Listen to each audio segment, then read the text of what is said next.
就是这个，就是一个非常超迷你的这个缝纫机，它应该是目前这个世界上应该是最小的这个手动的这个自动的这个缝纫机。我们看一下，它做的跟我们平常用的那种订书机的这个造型啊是一模一样的，看到没有？我当时还担心呢，我说我买回来之后，如果它不送线的话，我说我该怎么去做视频呢？这上哪地方去买线去？没想到你直接呢买回来之后呢，它就随着上面送了一个线，而且这个线看到没有？全部都是给你穿好的，看到没有？这线呢都是直接给你穿好的，而且呢，它还送了一个这个比较长的这个线竹啊，就是说呢，如果你家里面的这个线竹呢不是这种力型的，是那种比较长的话，也是可以用的。你把这个线竹呢，然后换在这个上面之后就可以用了。它还送了一个这个引线器，我们看一下，就是呢，就是说如果这个针头上面的线掉了之后呢，你一样可以用这个引线器进行引线的。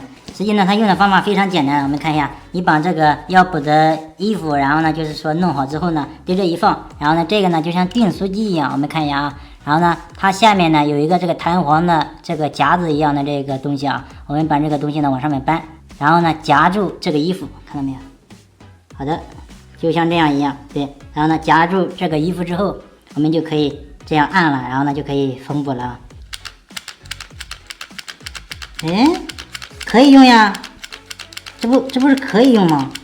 我不知道大家能不能看清楚啊，这个缝补的这个线非常的完美啊，我们看一下，那为什么网上面有很多人说这个都不能用呢？我真的不知道什么原因啊。可以用啊，我们看到没有？非常的完美啊。实际呢，在你这个缝纫的时候呢，你手也不需要用力拉，然后呢，它下面呢有这个齿轮，它自己呢就会这个走动了。好的，大致呢就给大家演示到这儿吧。然后等我们这个缝纫完之后呢，我们把这个线看到没有？这个线剪断就可以了。我们看看它缝纫的效果到底怎么样。好的，这是缝的这个效果，看到没有？跟我们平常这个缝纫机缝的这个效果差不多啊，看到没有？非常的结实，看到没有？这前面是一条单线，看到没有？缝纫的这个单线。然后背面呢，它是一个双线，我们看一下，它背面对是有2条线的这个双线，看到没有？看到了吧？它缝纫的这个效果还是比较整齐的，看到没有？还是非常不错的。好吧，刚才这个白色的衣服呢，给大家演示的效果可能不是太明显啊，我用这个黄色的衣服呢，再给大家演示一遍啊，看到没有？非常的完美啊！在我按下去，然后上来的时候。它下面有齿轮，自动的就可以使这个衣服朝着这一个方向然后运动了。对，所以说它是自动的这个走线的，看到没有？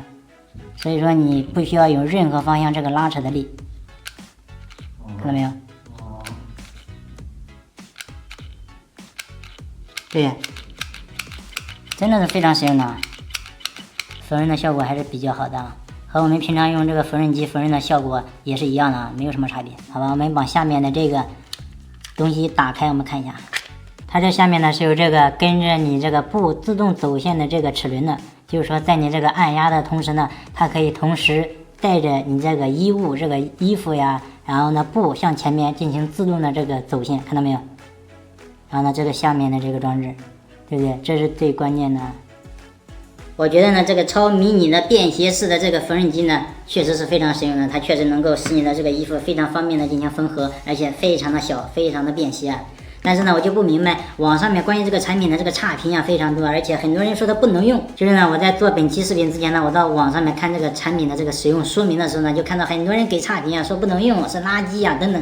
我当时还吓了一跳，我一看这完全不能用的话，那么我今天的视频就泡汤了，我还吓了一跳。但是我用过之后，我发现的话还行，对，可能确实在我刚才演示的这个过程中呢，有2次就是说按了半天之后呢没反应，就是说没有给它进行缝合上。但是呢，就像我视频里面说的一样，你要能够明显的听到那个缝合上的那个声音，对，才证明它已经这个缝合上了，然后呢你才